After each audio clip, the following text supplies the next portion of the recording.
Hello, welcome to quick bite. ഇന്ന് ഞാൻ കഴിക്കാൻ പോണത് കഞ്ഞിയാണ്. സാധാ കഞ്ഞി. കഞ്ഞിയുടെ കൂടെ ഞാൻ കുറച്ച് തൈര് ഒഴിച്ചിട്ടുണ്ട്, കുറച്ച് രസം ഒഴിച്ചിട്ടുണ്ട്. പിന്നെ കപ്പയാണെന്ന് നിങ്ങൾ വിചാരിക്കുന്നത്, ഇത് കപ്പയല്ല, ഇത് ചക്കയാണ്. ചക്കപ്പുഴുക്കാണ്. ചക്കപ്പുഴുക്ക് കുറച്ച് ഡ്രൈ ആയിട്ടുള്ളതാണ്, വിത്ത് കുറച്ച് ടൊമാറ്റോ ചമ്മന്തി അങ്ങനെ എടുത്തേക്കണതാണ്. നല്ല തണുത്ത കഞ്ഞിയാണ്, നല്ല സുഖമാണ്. ഇത് നമുക്ക് കാണുമ്പോൾ നമുക്ക് ചിലപ്പോൾ ഇഷ്ടപ്പെടില്ലെങ്കിലും ഇത് ഉള്ളിലേക്ക് ഇറങ്ങുമ്പോഴുള്ള ഒരു ടേസ്റ്റും ഒരു സുഖവും എൻ്റെ മോനെ, ഭയങ്കര ഒരു റിലീഫാണ് ഇത് കഴിക്കുമ്പോൾ. ആ ചക്കപ്പുഴുക്ക് നല്ല രസമുണ്ട്. കാരണം ഇപ്പോൾ ചക്കയുടെ സീസണാണല്ലോ. വീട്ടിലെപ്പോഴും പലതരത്തിലുള്ള ചക്ക പരിപാടികളാണ്. ഒന്നില്ലെങ്കിൽ ചക്ക, അല്ലെങ്കിൽ മാങ്ങ.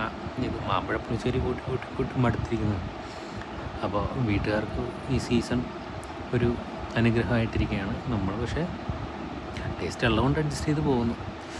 കഞ്ഞി ഇതിങ്ങനെ എല്ലാം കൂടി ഇങ്ങനെ എടുത്ത് കുഴച്ച് ഇങ്ങനെ ലാമ്പി കുടിക്കുമ്പോഴുള്ളൊരു ഫീല് അതൊന്നും പറയാനില്ല. ഈ ചൂട് കാലത്ത് ഏറ്റവും പറ്റിയ സാധനം ഇത് തന്നെയാണ്, വേറെ ഒന്നുമില്ല. നമ്മളെല്ലാം കൂടെ തൈരിൻ്റെ തണുപ്പും എല്ലാ സാധനങ്ങളും പിന്നെ കഞ്ഞിയുടെ വെള്ളവും എല്ലാം കൂടി ഉള്ളിലേക്ക് ചെല്ലുമ്പോൾ കിട്ടുന്ന ഒരു റിഫ്രഷ്മെൻറ്റ്. പണ്ടേത് റീലിലൊരു പയ്യൻ പറഞ്ഞില്ലേ, രാവിലെ കുടിക്കുന്ന കഞ്ഞിയുടെ ഫീലാണ് വൈകുന്നേരം വരെയുള്ള വർക്ക് ചെയ്യാനുള്ള ഊർജ്ജം എന്ന് പറഞ്ഞില്ല, അതേ അവസ്ഥ തന്നെയാണ്.